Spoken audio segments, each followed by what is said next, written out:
이승의 한생. 하나. 김지연.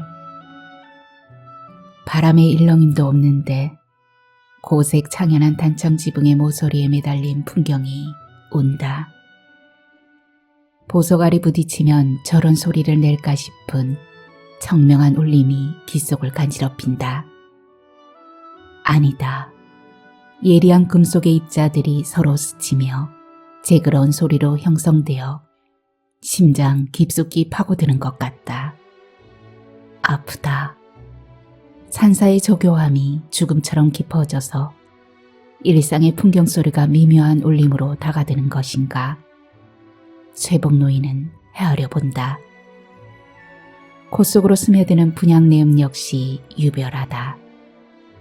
법당 내에 번져있는 은은한 향내가 무리지어 단숨에 폐속으로 몰켜들듯 강도가 짙다.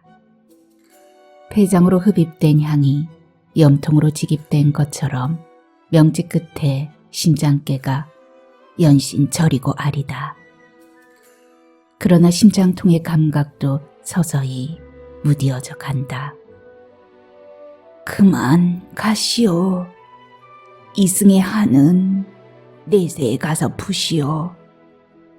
상가마제는 극락왕생할 것이오. 공양주 보살의 소리인 듯도 주지스님의 소리인 듯도 싶다. 선왕당 당집이 떠오르다. 참나무 벼현에다 산노루와 뒹구르는 전경도 아슴아슴 떠오르다 쓰러진다. 눈물 콧물 범벅에 67살 사내 아이가 짝불알을 달랑대며 논두렁 밭두렁 좁은 길을 어미를 부르며 휘젓고 다니는 모습도 떠오르다 쓰러진다. 쓰러져 간다.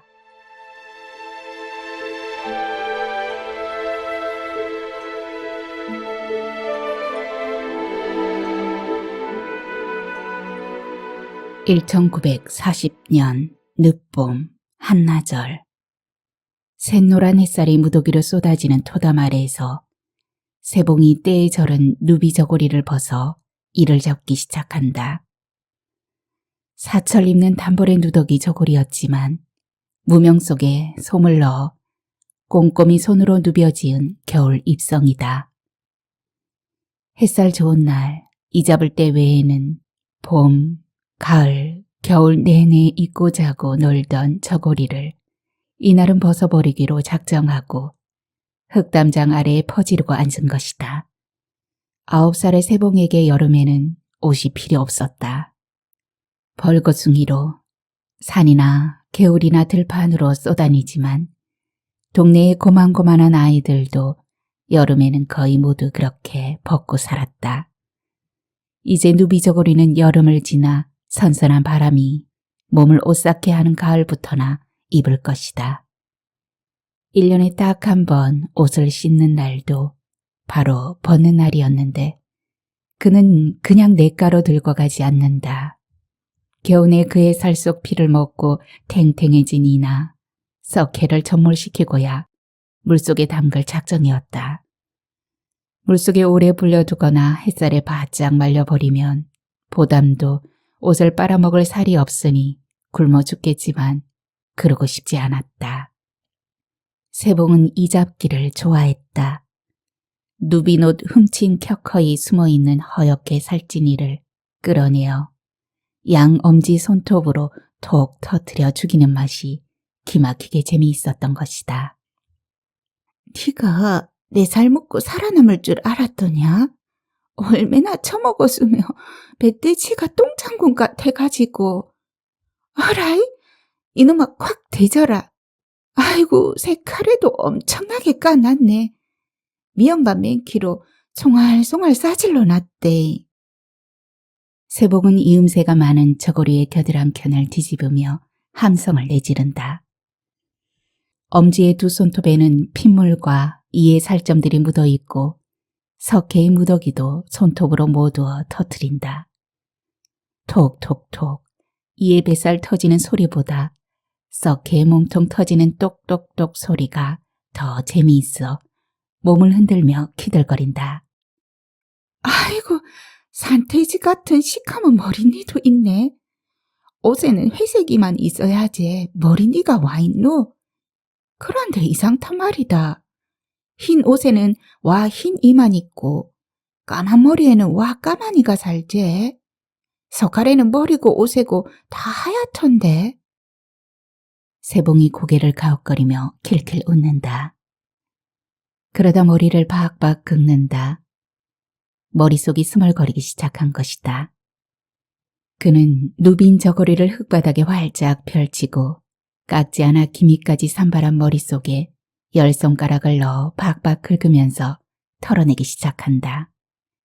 하얀 누비 저고리에 시커먼 머리니가 투둑투둑 떨어졌다. 세봉은 연신 킬킬거리며 떨어지는 검은 이를 돌팍으로 집어내어 손톱으로 지디긴다.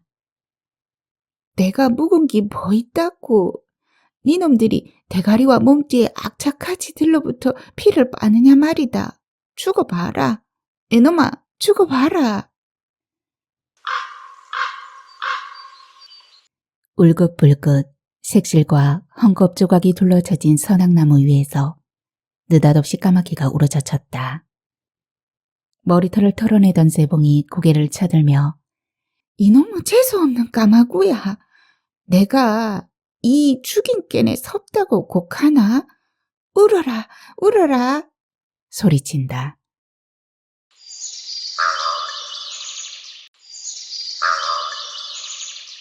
까마귀 2마리가 나무 위에서 돌무더기 위로 내려앉으면서 더욱 큰 소리로 자지러지게 울어댄다. 시끄럽다. 고마 울어라. 까치도 아는 것이 와 자꾸 울었었노. 세봉이 돌을 주워 돌에다 침을 뱉곤 돌무더기 위로 날린다. 까마귀가 푸드득 날개를 털며 밤골 쪽으로 날아갔다. 세봉은 연달아 돌팔매질을 하다 소리를 내지르다 멈추곤 흙바닥에 깔아놓은 저고리를 집어들고 집 아래의 개울로 향해 뛰어내린다. 물속에 옷을 담은 거 이와 석회를 물죽여 죽이자는 생각에서다. 아랫도리의 헛바지가 바람맞은 풍선처럼 불룩해졌다가 달라붙는 등 잽싼 뜀박질에 춤을 춘다. 맑은 개울물 속에는 기다란 잎새가 뱀처럼 일렁이고 조개구름의 푸른 하늘이 둥둥 떠 있었다. 세봉이 얼굴을 비춰본다. 산발한 긴 머리가 얼굴 앞으로 쏠려 마치 강부잣집 삽사리처럼 물속에서 일렁인다. 저고리를 물속에 철썩 담근다. 편편한 반석을 찾아 젖은 저고리를 돌박에 패대기를 친다. 2번, 3번 패대기를 치다 2발로 지근지근 밟기도 한다. 물먹은 이와 석회를 죽이자는 목적이지만 이참에 때절은 옷을 씻기도 함께 하는 것이다. 오래 입어 닳아서 너덜너덜해진 옷에서 검정때물이 발에 밟힐 때마다 물컹물컹 빠져나간다. 세봉은 헛바지를 입은 채로 물속에 뛰어든다. 늦봄이지만 초여름에 가까운 날씨여서인지 겨울물은 차갑지 않았다. 세봉은 산발한 머리를 물속에 처박듯 넣고 2 손톱을 세워 우둑우둑 긁는다. 머리니가 물 먹어 죽으라고 소나기에 힘을 준다. 옷 속의 흰 이보다 머릿속의 검정 것이 더 분통 터져 어미가 쓰던 찬빗으로 싹싹 빗어내리면 훑어낼 수도 있겠지만 그 빗을 잃어버린 지 오래다. 머릿속이 멧돼지 소굴이 되어 있을 것이라는 생각을 한다. 머리를 힘껏 흔들어대니 고개가 빠질 듯이 아프고 입속으로 들어간 물이 콧속으로 데올러 시큰거리면서 눈물이 쏙 빠진다. 그때였다. 겨울물을 낀 밭둑길에서 호통소리가 났다. 저놈 봐라. 왜 저리도 머리를 흔들어대는고? 물속에 처박히겠네. 야, 이 녀석아, 너 거기서 무엇하냐? 세봉이 고개를 쳐들어 돌아본다. 배낭을 메고 밀짚 모자를 쓴 키가 장승처럼 큰 스님이 그를 내려다보고 서 있음을 보면서 퉁명스럽게 내쏜다. 보모 머리요? 머리 감는 거. 허허, 그놈 소리 한번 퉁명스럽네. 내 집이 어디냐? 와 무습니까? 집 없으면 지어줄랍니까? 시님 가시던 길이나 가이소. 세봉은 다시 소리치곤 머리를 물속으로 박는다. 스님은 그러는 세봉을 유심히 바라보며 밭둑에 엉덩이를 놓고 털썩 주저앉는다. 너 몇 살이냐? 세봉이 다시 머리를 쳐들고 소리를 팩 지른다. 참말로 할 일 없는 신임이시네. 9살입니다. 와예. 우리 집 저기 서낙나무 밑에 있는 당집입니다. 되십니까? 인자 말 걸지 마이소. 세봉은 고개를 쳐든 김에 손가락으로 코를 휑 풀곤 두 팔을 쫙 뻗어 헤엄을 치기 시작한다. 스님이 세봉의 턱짓을 따라 서낙나무 켠으로 얼굴을 돌리다가 고개를 주걱거린다. 네가 천무당의 손자로구나. 집 나간 내 엄마는 돌아왔느냐? 세봉이 들은 척도 않는다. 그러자 스님이 말을 이었다. 꼬마야, 너 갈 데 없으면 중산이 무용사로 오너라. 내가 너의 머리를 깎아주고 거두어 줄 테니. 가만, 너의 이름이 뭐라 했더라? 세봉이는 여전히 들은 척도 아니하고 걔의 헤엄만 친다. 스님은 다시 이름이 무엇냐고 좀 더 큰 소리로 물었다. 허허, 그 녀석 쇠고집이네. 꼬마야, 무용사 찾아오면 원조 스님을 찾아라. 그럼 나는 간다. 스님이 일어나 승복자락을 털며 가던 길을 재촉했다. 쇠봉이 갑자기 스님을 불러 세운다. 신임요, 지는 신임은 안 될 끼고요. 머리는 신임의 키로 싹 밀어 뿌리고 싶은데요. 그렇게 해줄랍니까? 스님이 돌아섰다. 중은 안 된다면서 머리를 왜 밀려고 하는데? 시커머니가 버글버글한게요. 머리칼이 없으면 이도 못 산다 아닙니까? 스님이 웃었다. 그거는 맞다. 그럼 그렇게 해라. 언제 머리가 그럴래? 이름이 뭐라고 했더냐? 세봉이 진정 못마땅하다는 듯 눈길을 아래로 깔더니 소리를 내지른다. 참말로 그놈의 이름 떡지게 물어쌌네. 그래요. 내 이름 쇠봉아리요. 알자 빼고 쇠봉이요. 인자 됐습니까? 성이 쇠시냐? 소시를 쇠시로 부르는 것이냐? 나는 그런 거 모릅니다. 나는 성이 없대요. 어미도 내 성을 모른대요. 봉아리 짝봉아리라 쇠봉아리라 한대요. 짝봉아리 뭐 때문에 쇠봉아리인지 그것도 나는 모르니께 인자 더 묻지 말고 가이소. 세봉은 갑자기 코 속으로 쩡한 통증이 뻗질러져 코를 실룩거린다. 그러다 닭똥 같은 눈물을 후두둑 쏟아낸다. 원인은 알 수가 없었다. 무엇 때문에 성이 없고 이름도 없고 하필이면 불알 두 쪽이 짝짝이어서 그것으로 이름이 불려진 것인지 그 문제가 어미아비 없이 혼자 살고 먹을 것이 없어 매일 들판과 산판을 헤매고 동네의 새끼 목숨을 사는 일보다 창피하고 더 서러운 것이었다. 스님은 얼굴이 시뻘겋게 상기되어 울음을 참느라 콧구멍을 벌렁거리는 물속의 세봉을 가만히 바라보더니 긴 한숨을 뿜어낸다. 세봉아, 언제든지 무용사로 오너라. 내가 성도 이름도 지어줄 테니. 세봉이 다시 발끈한다. 중은 되기 싫다는데 와 자꾸 절로 오락하는겨. 신임, 지금 바로 지 머리 좀 밀어주면 안 됩니까? 지가 집에 가서 정직칼 갖고 올게예. 세봉이 갑작스런 제안을 하자 스님이 잠시 생각에 잠기는 얼굴이 된다. 그러다가 고개를 크게 주걱거렸다. 평소에 삭발도구를 갖고 다니지 않는데 이날은 마침 이런 인연을 만날 것처럼 바람 속에 면도기 등이 들어있었던 것이다. 허허, 그래라. 나오너라. 너희 집 식칼은 안 된다. 내가 깨끗이 깎아주마. 들판 끝자락에 아지랑이가 아른거리고 있었다. 5월 중승께의 훈풍이 스님의 승복 소매깃을 날렸다. 스님의 면도칼이 가끔씩 햇살에 번득여 푸른 기운이 사방으로 뻗쳤다. 세봉의 수많은 긴 머리가 천천히 젖혀지고 동글동글 반들반들한 맨머리통이 드러나기 시작했다. 두상이 여느 아이에 비해 큰 편이라 해도 9살 아이의 삭발은 금방 끝이 났다. 신임, 고마심더.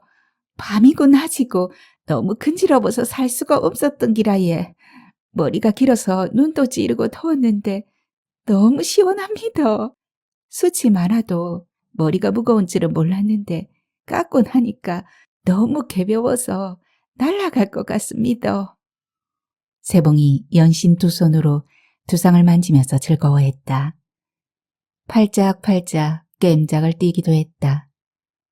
스님이 삭발도구를 헝겊에 감으면서 빙긋이 웃었다. 너는 이제 중이 된 거다. 언제라도 부처님께 오너라. 스님은 배낭을 둘러매면서 가던 길로 접어들었다. 아무리 꼬시더 중은 안 될 깁니다. 세봉은 키 큰 스님의 뒷모습을 향해 손을 흔든다. 까치도 아닌 까마귀가 돼지게 울어쌌더니 신이 만날라고 그랬나 보다. 쇠봉이 혼자 소리를 내면서 떼물을 빼던 저고리를 집어 물속에 두세 번 더 희족곤 그대로 들고 집으로 향한다. 삭발한 맨머리는 날아갈 듯 가볍고 상쾌한데 왠지 가슴 한켠으로 바람이 드나들듯 휑해짐을 느낀다. 스님이 할미인 처무당을 들먹이면서부터 얼굴 기억도 선명치 않은 엄이라는 사람이 떠오르고 그 생각이 머릿속에서 시종 감돌고 있었던 탓이다. 그는 터덜터덜 당집으로 들어선다. 집이라고 이름하기보다 움막 같으다. 울긋불긋 색실과 헝겊을 감은 선앙나무 아래서 웅크린 선앙신을 매시는 당집이다. 선앙 당신이 모셔진 방 한 칸과 정직간 그리고 엉덩이만 겨우 걸칠 수 있는 쪽마루가 전부인 초가인데 그나마 할미인 천무당이 구슬하고 살았을 적에는 집 모양을 하고 있었다. 그러나 천무당이 죽고 무당을 돕던 외동딸이 누구의 자식인지도 모를 애를 배슬러 낳고 밤낮으로 읍내를 들락날락 돌아치다 세봉이 3살도 되기 전부터 숫째 돌아오지 않으면서 당집은 폐가처럼 되어버렸다. 할미가 죽고 6살 먹은 세봉이 혼자 당집에 버려졌던 처음에는 동네 사람들이 혀를 차며 고구마, 감자 따위를 들이밀어 그나마 연명했다. 나이보다 야무지고 앙팡스런 세봉이를 강부잣집에 새끼 모습으로 데려갔었으나 세봉이는 한 달도 되지 않아 당집으로 돌아와 버렸다. 일이 힘들고 어른들의 호통이 무섭고 강부잣집 아들들과 동네 아이들의 쇠봉알 놀려댐이 싫었던 것이다. 외롭고 배고팠지만 동네에서 떨어진 당집이 그래도 자유롭고 덜 무서워 어느 집에서 들어와 살라 해도 가지 않았다. 엄이라는 여자가 언젠가는 돌아올 것이라는 믿음이 있었기 때문이었다. 세봉은 흑담장 켠의 탱자나무 가지에 누빈 저고리를 걸어두고 정직간의 무쇠솥을 열어 어저께 삶아둔 고구마 2개를 꺼내 우적우적 먹기 시작한다. 아침 겸 점심이다. 겨울에 얼어썩은 물고구마라 물컹 들큰하여 목이 메일 것은 없어도 터진 솥 밑구멍으로 들이친 불기운으로 불냄새가 나는 것이 언짢았다. 터진 무쇠 밑구멍에 반죽한 밀가루를 붙여 불길을 막으려 하지만 번번이 불은 새어들어 어쩌다 밥을 지어도 불냄새가 진동했다. 집안에 구멍난 곳이 밥솥만이 아니다. 설랑당이 메셔진 방의 천정은 몇 년째 이영을 얹지 않아 비만 오면 누룩끼리한 진물이 새고 정직간 천정에서도 비가 샌다. 구멍난 정직간 천정으로는 참새도 드나들고 참새를 잡아먹는 집 지킴이 구렁이도 드나든다. 세봉은 허벅지에 휘감겨 치덕이는 젖은 옷바지를 벗어버린다. 여름 한철 벌거벗고 살 일이 신명났지만 그래도 올여름에는 집에서만 벗어야 될 것 같아. 작년 여름에도 동네 어른들조차 쇠봉이 짝봉을 한번 보자며 사체에 고추를 잡으려 했고 아이들은 졸졸 뒤쫓아다니며 놀렸기 때문이다. 똑같아 보이는데 와 짝봉아리라 카노 말이다. 아무리 고개를 숙이고 고추 밑에 불화를 보아도 똑같은 모양인 것 같은데 그러나 폭염이 내리쬐는 한여름에는 한쪽은 계란 같고 한쪽은 메추리알처럼 작은 것으로 감지되기는 했다. 그렇기로 그게 뭐 어쨌다는 거고 짝불알이 지들한테 밥을 달래카나 죽을 달래카나 와 놀리는데. 쇠봉은 투덜대며 방구석 괴짝 안에서 어민지 할민지 누가 입었던 것인지는 모르지만 무명 속바지를 꺼내 가위로 반토막을 잘라서 입어본다. 치마처럼 폭이 넓었지만 그래도 고추는 충분히 가려졌다. 쇠봉은 킬킬거리며 다시 집을 나가 뒷산으로 오르기 시작한다. 물고구마 2개를 먹었어도 뱃속이 허전하여 찔레순을 꺾기 위해서다. 산에는 연초록 잎새들이 바람결에 합창하듯 차르륵거리고 찔레꽃은 막물에 접어들어 꽃잎이 낙하되었어도 달큰한 향내를 한껏 내뿜고 있었다. 쇠봉은 찔레순을 한아름 꺾는다. 우선 제일 큰 순을 골라 잎사귀만 떼어내고 껍질채 와작와작 씹어먹는다. 잎이 새어버린 취나물과 늑고사리도 꺾는다. 먹을거리이기 때문이다. 쇠봉이의 주식은 산나물, 칡뿌리, 이삭주순, 고구마와 감자, 농고동 물방개, 메뚜기, 미꾸라지 따위에 사냐에서 얻을 수 있는 것들이다. 밥 생각이 나면 모신기나 타작하는 집을 찾아가 아기를 업어주거나 잔 심부름을 해주고 고슬고슬한 더운 밥도 얻어먹는다. 찔레순을 실컷 먹었는데도 쇠봉은 계속 허기졌다. 다른 날도 거의 언제나 배가 고프지만 이날은 더 유난스러운 것이 아마 머리를 밀어버린 탓일게라고 그는 맨머리를 쓰다듬으면서 다시 산을 뛰어내린다. 상여집이 있는 설봉산 아래의 저수지로 가기 위해서다. 설봉산 기슭으로 기승이 나온다는 오래집 상여집이 있고 그 아래로 수초가 많은 못이 있었다. 못 주변으로 문운들이 많아 그곳으로 가면 무렁이와 물방개를 잡을 수 있고 문운에 이어진 논도랑을 파헤치면 미꾸라지도 건질 수 있었다. 쇠봉은 다시 당집으로 달려가 커다란 박바가지와 식칼을 들고 나왔다. 콧노래도 흥얼거린다. 면도로 밀어낸 머리통이 신기로울 정도로 너무나 가볍고 시원하여 제 머리를 흔들어도 본다. 저수지로 가려면 동네를 가로질러야 했다. 골목에서 혹은 동네 마당에서 만나는 사람들마다 눈을 동그랗게 떴다. 아이고 쇠봉이 새끼중 되었네. 시원하게 잘 밀었다. 예사 솜씨가 아닌데 누가 네 머리 밀어주더노? 엄마, 쇠봉이 중새끼 됐다. 맨대가리 됐다. 새끼중, 까까중, 새봉알, 얼레리 꼴레리. 아이들이 쇠봉알에 새끼중을 덧붙여 놀려댔다. 쇠봉은 못 들은 척 동네마당을 가로질러 달려간다. 놀리든 말든 머리가 시원하니 몸뚱이 전체가 붕 뜨듯 뜀박질도 잘 되고 기분도 계속 상승하여 놀림이 언짢지도 않았다. 목가상사리를 빙빙 돌며 물속에 눈을 박았다. 수초가 춤추듯 일렁이는 속에 새카만 물고동이 앉아있고 물방개도 헤엄쳐 다녔다. 쇠봉이는 아예 호바지를 벗어 못두개 놓고 물속으로 들어가 그것들을 집어낸다. 잡는다기보다 손으로 집어낸다 함이 어울릴 정도로 얕은 가상사리에서도 우렁이와 물방개는 많았다. 금방 커다란 박바가지에 반을 채웠다. 그러는 사이 쇠봉의 종아리와 허벅지에는 갈색의 거머리가 서너 마리나 들러붙어 피를 빨았다. 그는 빠르게 물 밖으로 나와 종아리에 들러붙은 거머리를 잡아댄다. 주둥이와 꼬리깨를 살속에 박은 채 쇠봉의 우악스런 손끝에 몸통이 활처럼 휘어져도 잘 떨어지지 않아 쇠봉은 이를 물고 잡아챈다. 거머리를 떼어낸 자리에서는 피가 흘렀다. 야, 이 새끼들아, 내 피가 그리도 맛있냐? 세봉은 떼어낸 거머리를 패대기를 치며 소리친다. 그리고 나선 김에 주변의 문혼으로 들어간다.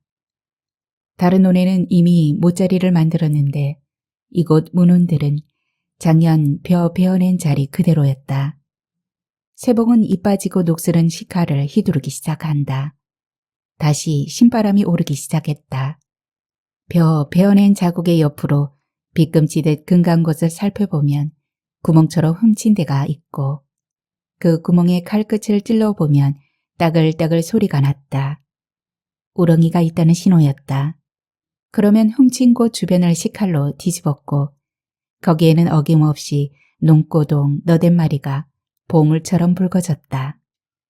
구멍 하나에 한 마리인 경우는 거의 없었다. 구멍이 우렁이의 손구멍인지 집인지 최소한 2마리, 많으면 5-6마리가 나오는 수도 있었다. 세봉은 식칼로 구멍을 뒤집을 때마다 환호성을 내질렀다. 함지만한 박바가지가 우렁이와 물방개로 가득 채워지자 그는 그것을 안고 다시 당집으로 달린다. 그것들을 한시 바삐 삶고 구워 먹을 생각에 발바닥이 땅에 닿는 것 같지 않았다. 우렁이는 땜질한 무쇠솥에 삶고 물방개는 아궁이의 밀불을 끌어내어 구웠다. 살만한 우렁이는 대꼬챙이로 몸통을 돌려 빼내 소금에 찍어 먹고 노릿노릿 구워진 물방개는 볼록한 배때기가 입안에서 톡 터지며 고소한 맛을 듬뿍 안겼다. 세봉이는 삶은 우렁이며 구운 물방개로 허젓한 뱃속을 한껏 채웠다. 내만 부지런하며 배고플 게 없는 기라. 물컹물컹 썩은 물고구마와 찔레 순에도 허전턴 배때기가 괴기로 꽉 채운 기라. 아, 배부르다. 내일은 논도랑에서 미꾸라지도 잡고 작년 김장배추 도려낸 밭에서 배뚱구리도 캐서 쪄먹고 좀 쎄었겠지만 들쑥도 씨뿌쟁이도 빼뿌쟁이도 캘기다. 세봉이는 바른 손으로 불룩한 배를 찰싹찰싹 두드린다. 그리고 햇살이 낮종일 부서져 내리는 쪽마루에서 입을 찢어지게 벌리고 긴 하품을 한다.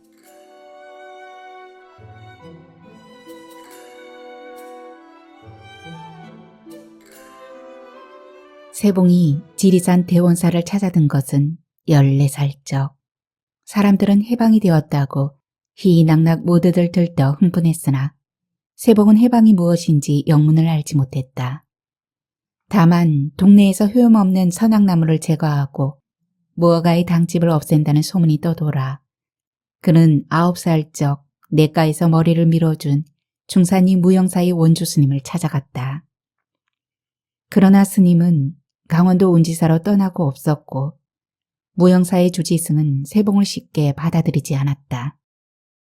세봉의 눈빛에 야생의 기운이 뻗쳐 있어 좋은 년이 되지 않을 것 같다는 예감이 이유였다.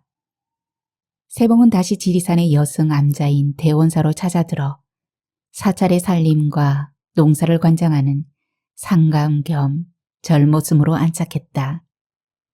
그는 호적도 성도 이름도 없어 어디를 가든 사회적 인간 대접을 받은 적이 없었다. 세봉을 몸종처럼 부리던 강부잣집 2 아들이 군에 입대할 때도 그는 족보가 없어 징집 호출을 받지 않았다. 산천군 삼장면의 암자에서 살고 있지만 기록에는 어디에도 없는 사람이었다. 살아도 살지 않는 사람이었다. 그는 그러한 자신의 현실에 의외로 절망하지 않았다. 통탄함보다 웃도는 기분은 완벽한 자유스러움의 희열이었다.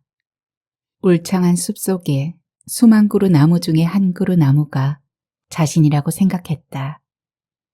대지와 물과 하늘을 누비는 생명 있는 모든 만물 중에 하나로 세상에 태어나 원천적 자유를 누리는 자연의 한 부분인 자신은 진정 복받은 존재라고 생각했다.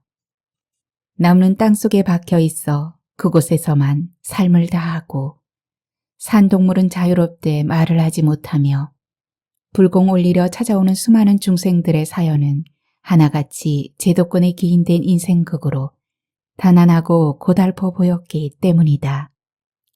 세봉은 감년에 이르는 당금까지도 절밭, 절론, 절산, 숲에서 생명을 키우고 보호하고 생명들과 뛰놀며 야생의 산판, 들판을 돌아쳤다. 그 삶이 즐거웠다. 하고 싶으면 일을 하고 싶지 않으면 몇 날 며칠이고 일선을 놓았다. 암자의 비구니들 그 누구도 그를 간섭하지 않았다. 간섭하면 어디론가 훌쩍 떠났다가 또 어느 날 훌쩍 돌아오는 그를 절 사람들은 바람냥인이라고 부르며 내버려 두었다. 절에서는 그에게 새끼의 공양과 사철 입을 옷과 잠잘방을 제공할 뿐 세경이나 품삯 따위로 그를 구속하지 않았다. 산에서 그는 송이도 따고 석청도 따고 삼배, 삼밤, 고염, 달래, 머루도 따고 칡뿌리도 캐먹고 나무들과 쉼없이 대화하고 노래하고 노루와 청솔 따위와 키득거리며 뒹구는 재미로 그는 매일이 황홀한 삶이었다. 얼음팔로 두 아름이 되는 거대한 참나무를 베기 전에 세봉은 참나무를 끌어안고 울었다. 암자 인근의 고목인 이 참나무는 매년 조금씩 고사되므로 하여 유독 세봉의 보호와 연민을 한 몸에 받았던 수목이었다. 그런데 암자에서는 주례종회에서 숯을 만들기 위해 수명이 다해가는 이 참나무를 베기로 결정했다며 상감에게 도움을 요청했고 세봉은 그럴 수 없다고 했다.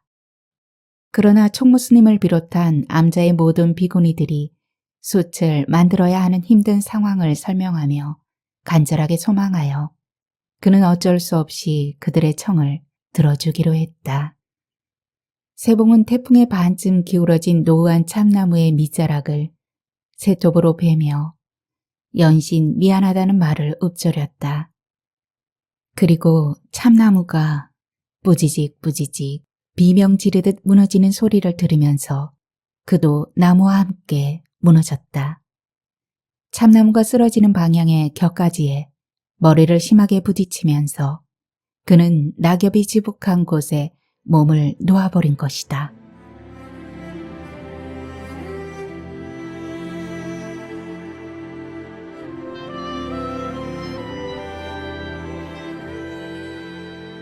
향내는 여전히 그윽했다. 상감아제, 이제 다 내려놓고 훌훌 떠나시오. 아제는 극락왕생 하실 것이오. 누구일까? 세복노인의 눈귀에 비죽여진 물기를 수건으로 따독따독 눌러주며 옆에 있어주는 사람들이 스님일까? 보살일까? 풍경 소리는 점차 멀어지고 발가벗은 사내 아이의 영상이 꿈결로 스치듯 흘러가자 목탁 소리가 이어졌다. 주지 스님의 염송이 이어지듯 끊어지듯 그러나 그 소리도 아스라이 쓰러져 갔다.